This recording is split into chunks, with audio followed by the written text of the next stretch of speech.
Hello good morning friends, welcome back. आज जो हम पढ़ने वाले हैं वो है कर्व फिटिंग। आज का जो लेक्चर है वो बहुत ही इम्पोर्टेंट लेक्चर है। ये लेक्चर इम्पोर्टेंट क्यों है? क्योंकि जो हमने कर्व फिटिंग जितने भी कर्व पढ़े उसके बारे में आज पूरा रिवीजन करने वाले हैं कि ये चैप्टर में कौन कौन से कर्व पढ़े और कब कौन सी मेथड अप्लाई हो रही है, उन सबका डिफरेंस देखने वाले हैं। तो उससे पहले तो आप एक बार इसका स्क्रीनशॉट ले लो जो पूरे चैप्टर का रिविजन करने वाले हैं। अब यहाँ पर फर्स्ट ये दिया गया है कि fitting of a linear curve. तो fitting of a linear curve क्या है पहले तो वो देखते हैं। तीन टॉपिक के बारे में हमने पढ़ा है, linear curve, quadratic curve and fitting of a exponential and logarithm curve. अब फर्स्ट है द नॉर्मल इक्वेशन, मतलब कि लीनियर कर्व। लीनियर कर्व क्या है उसके बारे में देखते हैं। The normal equations for the straight line y is equal to a plus bx, मतलब कि स्ट्रेट लाइन का इक्वेशन आपको दिया जाए y is equal to a plus bx, तो वहां पर ये इक्वेशन कंपल्सरी आपको एग्जाम्पल में दिया गया होगा। अदरवाइज आपको ये लिखा होगा कि fitting of a straight line,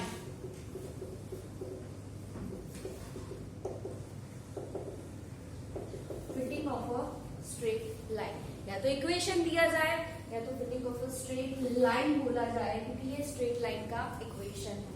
तो यहाँ पर आपको कैसे सॉल्व करना है ये तो सिर्फ बताया गया कि आपको ये मेथड अप्लाई करनी है, पर ये मेथड सॉल्व कैसे होती है वो सारे एग्जांपल हमने देखे ही है, पर अब देखते हैं कि शॉर्टली ये मेथड कैसे अप्लाई करनी है। तो ये जो इक्वेशन दिया जाए, इक्वेशन बहुत सारे हैं यहाँ पर, आज मैं ये बताती हूँ कि इसको इजीली कैसे याद रख सकते हैं। अब y is equal to a plus bx है, तो फर्स्ट क्या करना है, समीशन अप्लाई करना है। तो समीशन अप्लाई करेंगे तो क्या होगा, फर्स्ट समीशन y, यहाँ पर समीशन ऐड किया। अब a कांस्टेंट है, कोई भी वेरिएबल नहीं है, इसीलिए यहाँ पर n मल्टीप्लाई में आएगा। अगर कोई x या y वेरिएबल दिया जाता तो यहाँ पर n को मल्टीप्लाई करने की जरूरत नहीं पड़ती। और आपको पता है n मतलब कि नंबर ऑफ इंटरवल्स, कि आपको कितने नंबर ऑफ इंटरवल्स, x और y जो दो वेरिएबल है, जो दो डेटा है, वो आपको हर एक क्वेश्चन में गिवन होगा, कोई भी मेथड क्यों ना हो। यहाँ पर आपको कोई भी डेटा जनरेट नहीं करना है। तो जहां पर भी वेरिएबल नहीं है वहां पर ही n मल्टीप्लाई होगा, ये एक चीज याद रखनी है। तो अब a कांस्टेंट है, n मल्टीप्लाई में आ गया, plus b into summation add कर दिया, समीशन x।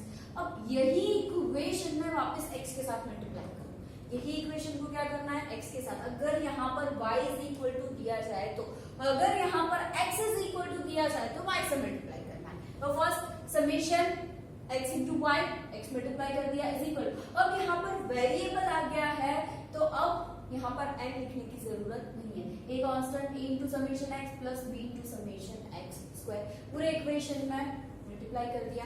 अब यहाँ पर आपको क्या क्या वैल्यूज चाहिए वो वैल्यूज फाइंड करनी है। वैल्यूज इन द सेंस आपको वैल्यूज जो पुट करनी है इक्वेशन में ये दोनों, तो वहां पर समेशन y, समेशन y का मीनिंग क्या है कि आपने जो y आपको जो डेटा गिवन है उसका 1 2 3 4 5 का क्या करना है, आपको एडिशन करना है, वो आपका क्या होगा, समेशन y।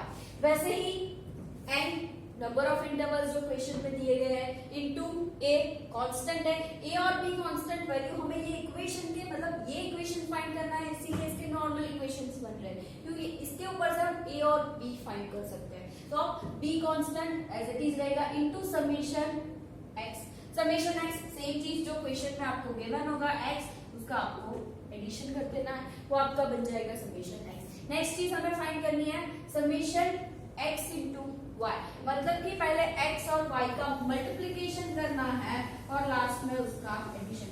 समेशन का मीनिंग है जो आपके पास डेटा है उसका एडिशन करो, मतलब कि समेशन आपको मिलेगा। Then into a into summation x, जो ऑलरेडी हमने समेशन x फाइंड कर लिया है, then plus b constant as it is summation x square, मतलब कि पहले आपको क्या फाइंड करना रहेगा, x स्क्वायर और उसका एडिशन कर दो, समेशन x स्क्वायर। तो ये हो गया आपको जो टेबल में वैल्यूज फाइंड करनी थी, यहाँ से आप वैल्यू ये इक्वेशन में पुट करो। इक्वेशन में पुट करने के बाद क्या करना है, a और b की वैल्यू फाइंड करनी है। तो इन दोनों में से ऐसा ट्राई करना है या तो मैं a को कैंसिल आउट कर सकूं या तो b को कैंसिल आउट कर सके। तो यहाँ पर जो इक्वेशन फॉर्म दिया होगा वो सपोज कि ये फॉर्म में है कि 15 is equal to 5a plus 20b, then 35 is equal to 20 a plus 300b। अब ये इक्वेशंस मेन चीज इसमें यही है सारी मेथड में कि ये जो दो इक्वेशंस कंपेयर करने हैं, मतलब कि कोई भी एक वैल्यू कैंसिल आउट करनी है। क्यों करनी है? क्योंकि हमें वैल्यूज यहाँ पर फाइंड करनी है कांस्टेंट a और b। तो कब फाइंड कर सकते हैं? अगर इन दोनों में से कोई एक कैंसिल आउट हो गया तो दूसरे की इजीली फाइंड कर सकते हैं। तो मैंने यहाँ पर 2-3 मेथड आपको बताई थी कि आप इसको कैसे फाइंड कर सकते हैं। पहले तो कुछ भी समझ में नहीं आए तो ये जो इक्वेशन है जिसको भी कैंसिल आउट करना है, आपको a को करना है या चाहे b को करना है, तो 5 है ना, तो नीचे जो डिजिट है ना उससे ऊपर वाले इक्वेशन को मल्टीप्लाई कर दो। मतलब ये जो 5 है ना उसको 20 से मल्टीप्लाई करो। ओके, हाँ, सिर्फ 5 को नहीं करना है, पूरे इक्वेशन को कंपल्सरी मल्टीप्लाई करना पड़ेगा। सेम चीज 20 है, ऊपर जो डिजिट है उससे मल्टीप्लाई कर दो। मतलब कि 20 मल्टीप्लाई 5, पूरे ये इक्वेशन को 5 के साथ मल्टीप्लाई कर दो। मतलब कि यहाँ पर दोनों जगह सेम वैल्यू मिल जाएगी, तो हम इसको इजीली कैंसिल आउट कर सकते हैं। कुछ भी समझ में नहीं आता तो ये चीज अप्लाई कर सकते हैं। अदरवाइज आपको इजीली पता है कि यहाँ पर मैं 4 से मल्टीप्लाई करूँ तो 20 मिल जाएगा। अगर ये डिजिट समझ में नहीं आया कि किससे मल्टीप्लाई करूँ, तो आपको क्या करना है, जो बड़ा डिजिट है ना उसको छोटे वाले डिजिट से रिप्रेजेंट कर दो। 20 डिवाइड बाय 5, तो इसका आंसर मिल जाएगा 4। तो आप इसको कैलसी में ऐसे भी फाइंड कर सकते हो। फिर क्या होगा, सिर्फ इसका आंसर 4 मिलेगा। मतलब कि यहाँ पर मुझे इजीली 20 मिल जाएगा। तो सिर्फ मुझे एक ही इक्वेशन को मल्टीप्लाई करना रहेगा 4 से। ये इक्वेशन एज इट इज रहेगा क्योंकि यहाँ पर वो डिजिट मिल रहा है, तो इजीली उसको कैंसिल आउट कर सकते हैं। तो ये 0 बन गया, तो इसके ऊपर से हम b की वैल्यू फाइंड कर सकते हैं। ये था ए बी वैल्यू फाइंड करने की मेथड। ये दोनों मेथड इतनी इजी है कि आप इसको इजीली अप्लाई कर सकते हो, बाकी कुछ देखने की जरूरत नहीं। हाँ, क्वेश्चन लेंथी हो सकता है पर ये इजी रहेगा जिसमें आपको कोई भी कंफ्यूजन नहीं होगी। Then next, the normal equations for the straight line x is equal to a plus b y। अब यहाँ पर y is equal to a plus b, x की जगह क्या दिया है, x is equal to a plus b। या तो दो ये इक्वेशंस दिए जाएंगे या तो ये लिखा होगा कि fitting of a straight line. Fitting of a straight line लिखा है और आपको समझ नहीं आ रहा है कि इन दोनों में से कौन सा अप्लाई करें, तो सीधा यही अप्लाई कर दो, y is equal to a plus b। यहाँ पर आपको कोई भी कंफ्यूजन नहीं होगी। अगर क्वेश्चन में ये फॉर्मेट दिया है तो ही ये अप्लाई करो। फर्स्ट क्या करना है, समेशन अप्लाई करना है। Summation x is equal to n, यहाँ पर कोई भी वेरिएबल नहीं है मतलब n मल्टीप्लाई होगा plus b into summation y। Same चीज अब यहाँ पर हमें क्या करना है, y मल्टीप्लाई करना है जहाँ पर हमने यहाँ पर x किया था। तो summation x y is equal to a into summation y plus b into summation y square. तो ये आपके नॉर्मल इक्वेशंस बन जाएंगे। अभी जैसे हमने टेबल फाइंड किया था, जो जो वैल्यूज चाहिए उसके लिए टेबल बनाओ और वैल्यूज फाइंड करो, यहाँ पर पुट करो। वैसे ही दो इक्वेशंस मिलेंगे उसको कंपेयर करो, तो आपको जो स्ट्रेट लाइन का इक्वेशन है वहां पर ए और बी की वैल्यूज मिल जाएगी जो कांस्टेंट हमें फाइंड करना है। देखते हैं next, fitting of a quadratic curve. अब क्वाड्रेटिक कर्व क्या है, the normal equations for the least square quadratic curve parabola. यहाँ पर ये स्पेसिफाई किया गया है कि पैराबोला इक्वेशन दिया गया है, y is equal to a plus bx plus cx square. Otherwise कभी कभी ये भी दिया जाएगा कि y is equal to ax square plus bx plus c। मतलब कि दोनों इक्वेशन सेम ही है, कोई भी डिफरेंस नहीं। हाँ, सिर्फ इसके ऊपर से आप जो नॉर्मल इक्वेशंस बनाओगे उसमें थोड़ी चेंजेस होगी। ax square plus bx plus c या a plus bx plus cx square, दोनों का मीनिंग मतलब कि वो पैराबोला का ही इक्वेशन है। तो अब सिर्फ कैसे याद रखना है, इसके नॉर्मल इक्वेशन आप बनाना चाह रहे हैं। कोई बुक में ये इक्वेशन भी दिया गया है, कोई बुक में ये इक्वेशन भी दिया है, पर हम सीधा नॉर्मल इक्वेशन से याद रखते हैं कि उसको कैसे बनाना है। तो फर्स्ट जैसे यहाँ पर किया था, समेशन मल्टीप्लाई करो, ये इक्वेशन में समेशन मल्टीप्लाई करो। समेशन y एक कांस्टेंट है इसलिए n मल्टीप्लाई होगा b into summation x plus c into summation x। अब सेकंड टाइम क्या करेंगे, y है तो इसलिए हम x से मल्टीप्लाई करना है। Summation xy is equal to a into summation x, यहाँ पर a x वेरिएबल आ रहा है इसलिए n की जरूरत नहीं है, plus b into summation x square plus c into summation x, यहाँ पर x मल्टीप्लाई किया। वापस यही इक्वेशन में x को मल्टीप्लाई करते हैं तो समेशन x स्क्वायर y। हाँ, यहाँ पर 3 कांस्टेंट वेरिएबल है इसीलिए 3 नंबर ऑफ इक्वेशंस आपको नॉर्मल इक्वेशंस मिलेंगे। Summation x square y is equal to a into summation x square, यहाँ पर x मल्टीप्लाई किया, सेम चीज स्क्वायर है तो क्यूब हो जाएगा, क्यूब है तो बेस 4 हो जाएगा। ये इसके बने नॉर्मल इक्वेशन। अब इसके लिए आपको टेबल क्रिएट करना है। जैसे हम टेबल फाइंड करते हैं तो टेबल में क्या क्या वैल्यूज चाहिए आपको। फर्स्ट समेशन एक्स वाई जो फाइंड करना है, उसका एडिशन कर दो एक्स वाई जो गिवन है। Then x x square x cube and raise to 4। पहले तो ये वैल्यू फाइंड करनी है, आपको एक्स दिया है। देन एक्स स्क्वायर फाइंड करो, एक्स क्यूब फाइंड करो और एक्स रेस टू 4 फाइंड कर दो, सबका एडिशन करो। Then next summation x y और summation x square into y. तो एक्स और वाई का पहले मल्टीप्लिकेशन करना है, एक्स वाई का मल्टीप्लिकेशन कर दो। Then x square into y square, दोनों स्क्वायर नहीं है, एक्स स्क्वायर इनटू वाई का और एक्स और वाई का मल्टीप्लिकेशन करना। ये टेबल में वैल्यूज फाइंड कर दो, उसका एडिशन कर दो। तो ये आपको यहाँ पर जो तो 3 नॉर्मल इक्वेशंस है उसकी वैल्यूज मिल जाएगी। अब वो वैल्यूज पुट करने के बाद यहाँ पर आपको 3 इक्वेशंस मिलेंगे। यहाँ पर जैसे 2 इक्वेशंस मिलते थे fitting of a straight line में, वैसे क्वाड्रेटिक कर्व में 3 इक्वेशंस मिलेंगे। सपोज कि आपका इक्वेशन ऐसा कुछ दिया गया है, प्लस 100c, ये 3 इक्वेशंस आपको मिल गए।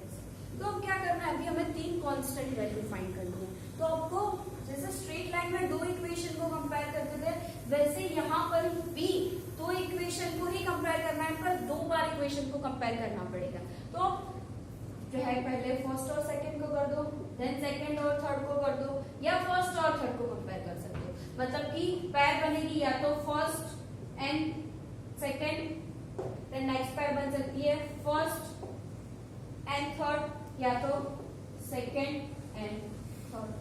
अब ये जो 3 पैर बन रही है आप किसी को भी कंपेयर कर सकते हो, पर ये चीज याद रखनी है, जब आप 2 इक्वेशंस कंपेयर कर रहे हो 2 बार, तो आप पहले अगर ए को कैंसिल आउट कर रहे हो तो सेकंड में भी आपको ए को ही कैंसिल आउट करना पड़ेगा। क्यों? क्योंकि आप जब ए को फर्स्ट टाइम कैंसिल आउट कर रहे हो तो आपके पास इक्वेशन 2 कांस्टेंट में मिलेगा, मतलब कि बी और सी 2 कांस्टेंट वेरिएबल आपको वहां पर मिलेंगे। तो सेकेंड टाइम भी जब आप कंपेयर करोगे तो ए को कैंसिल आउट करो तो बी और सी कांस्टेंट जो मिलेंगे, तो वापस वो 2 इक्वेशन को आप कंपेयर कर सकते हो।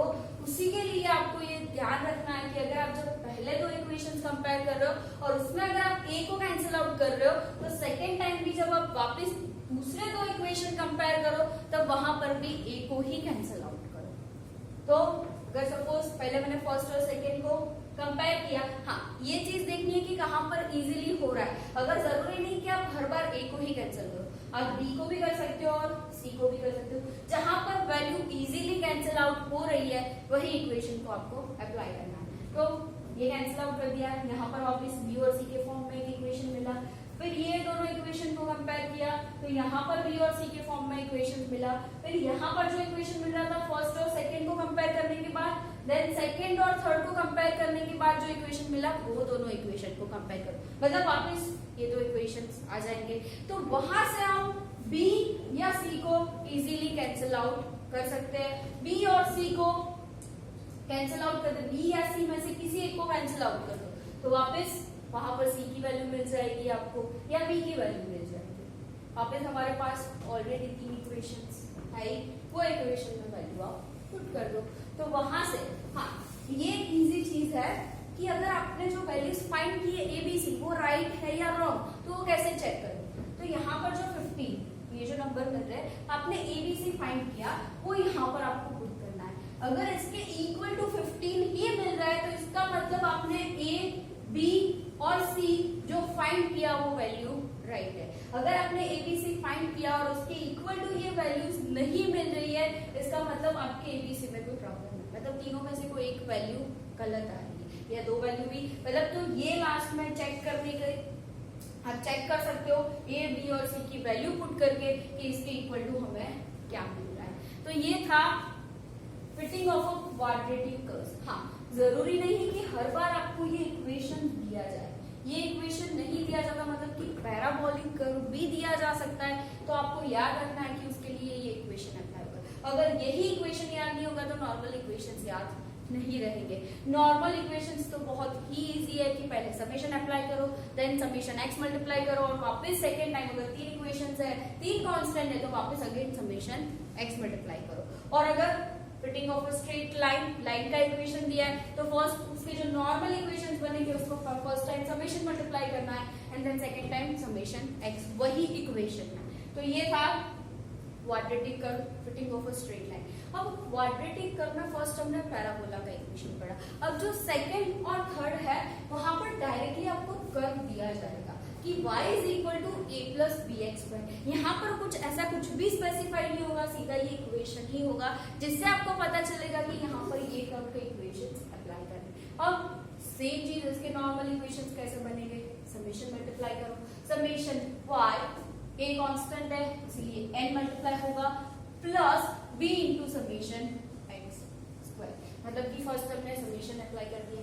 अब जब हम सेकेंड टाइम फाइंड कर रहे हैं तो यहाँ पर आप देख रहे हो कि x स्क्वायर है, जो हमारा स्ट्रेट लाइन था ना वहां पर सिर्फ x था, उसी के लिए हम सेकेंड टाइम जो सेकेंड इक्वेशन ले रहे थे ना वहां पर सिर्फ x मल्टीप्लाई करते थे यहाँ पर।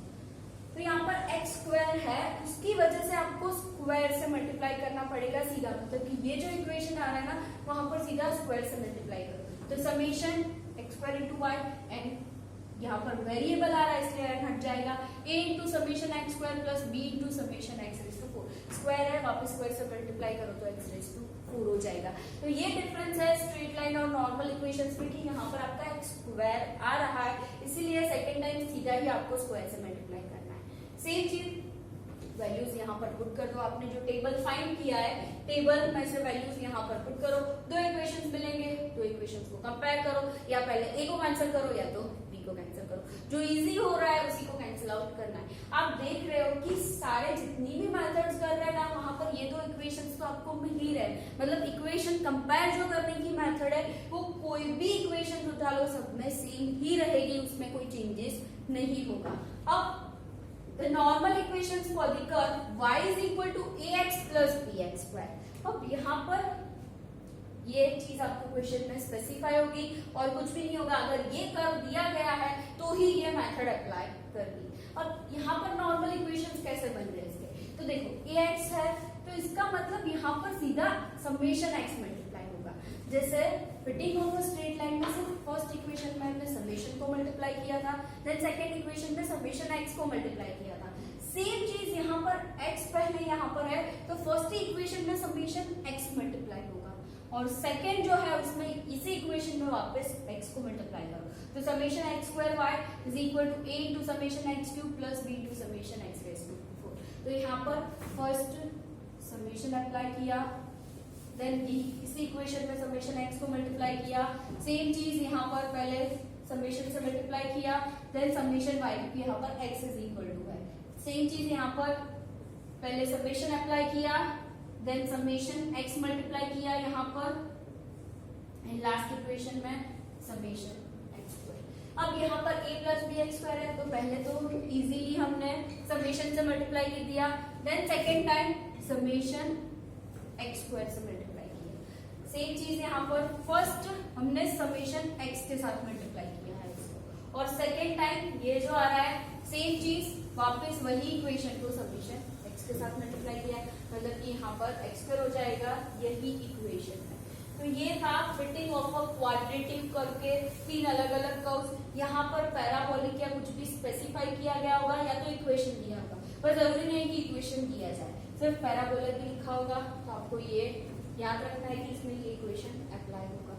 देन नेक्स्ट ये दोनों नॉर्मल, मतलब कि ये जो कर्व दिए है वहां पर ये दोनों कर्व स्पेसिफाई किए गए होंगे, तो इसको कर्व दिया है तो आप इजीली नॉर्मल इक्वेशंस बना सकते हैं। Then last fitting of exponential and logarithm curve है मेथड इजी ही, सिर्फ यहाँ पर एक्सपोनेंशियल एंड लॉगरिथम दोनों चीज का अप्लाई करना है, फिर ही वो मेथड मतलब जो भी कर्व दिया है उसमें ये दोनों अप्लाई करना है। पर क्यों अप्लाई करना है वो चेक करते हैं। For the curve y is equal to ab raise to x। अभी तक जितने भी कर्व्स देखे ना सब में बीच में एडिशन था, कहीं पर भी मल्टीप्लिकेशन नहीं था। यहाँ पर मल्टीप्लिकेशन आ रहा है कर्व में, इसीलिए हमें यहाँ पर लॉगरिथम और एक्सपोनेंशियल का यूज करना है। अब ये मल्टीप्लिकेशन में इसको एडिशन या सब्ट्रैक्शन में कन्वर्ट करने के लिए हम क्या अप्लाई कर रहे हैं, लॉगरिथम अप्लाई कर रहे हैं। तो ये इक्वेशन में बोथ साइड लॉगरिथम अप्लाई करें तो क्या होगा, y log y base e, कुछ भी y कंसीडर नहीं होता मतलब वहां पर e होता है। 10 जहां पर भी होगा वो स्पेसिफाई किया जाता है। log a, अब इसको हम इजीली ये लिख सकते हैं log y base e is equal to log ab raise to x into base e। अब log यहाँ पर दिया है ab रेस टू x है, तो मल्टीप्लीकेशन में और log अप्लाई कर रहे हो तो क्या हो जाएगा, एडिशन में आ जाएगा। तो log a base e log b raise to x, मतलब कि log b raise to x अगर log यहाँ पर अप्लाई कर रहे हो तो b x पावर कहाँ आ जाएगी, log के आगे आ जाएगी, तो x log b base e, मतलब कि ये इक्वेशन बन जाएगा log के फॉर्म में पूरा।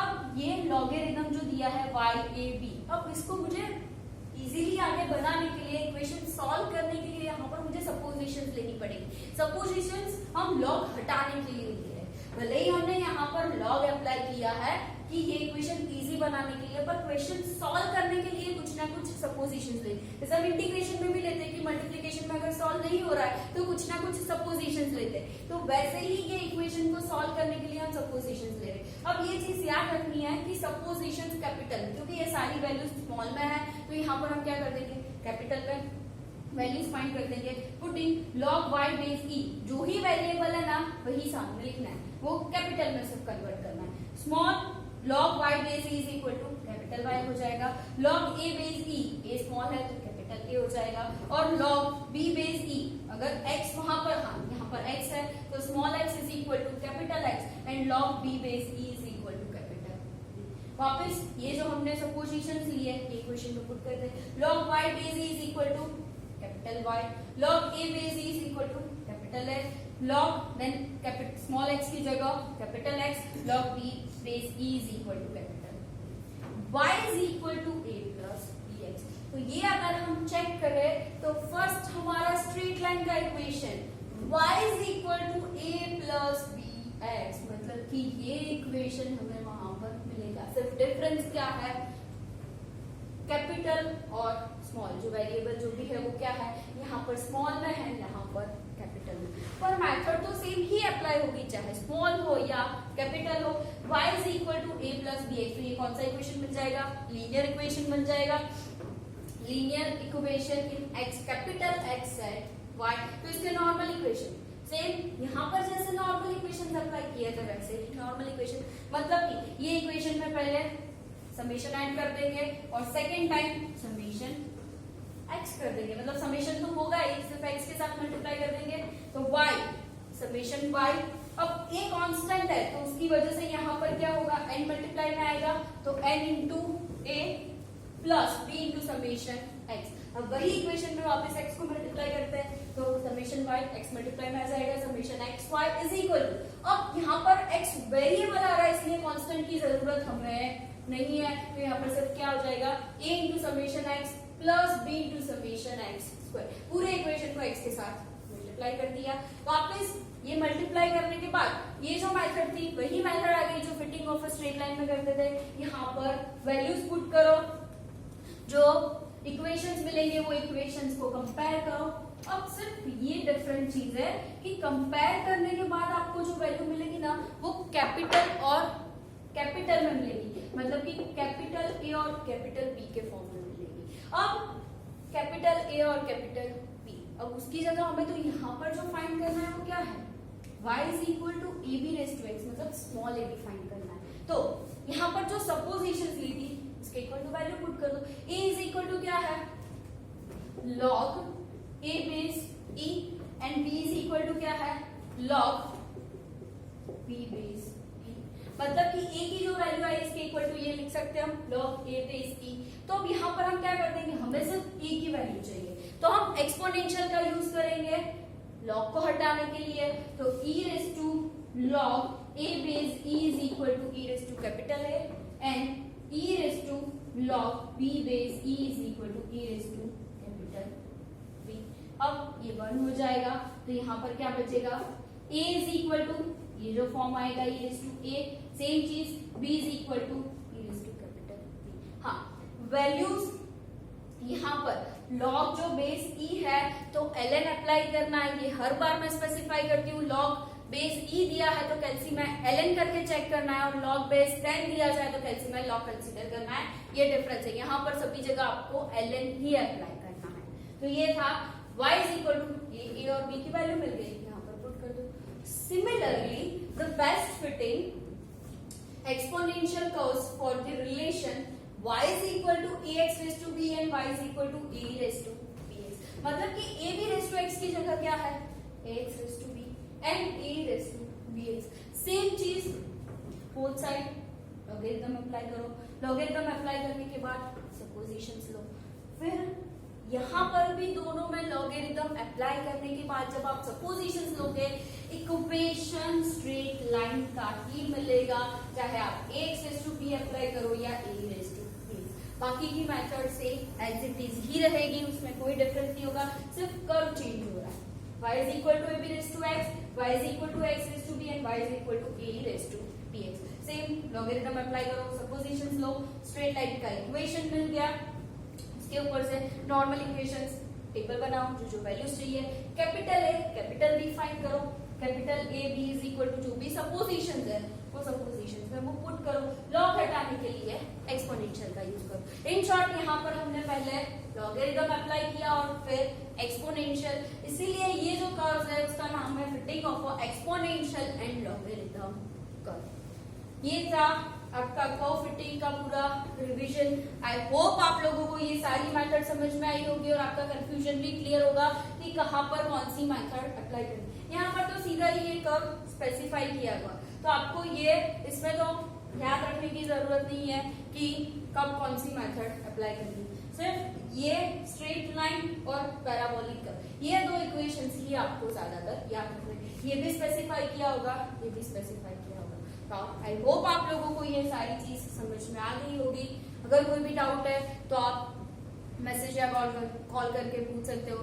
Thank you so much, have a nice day.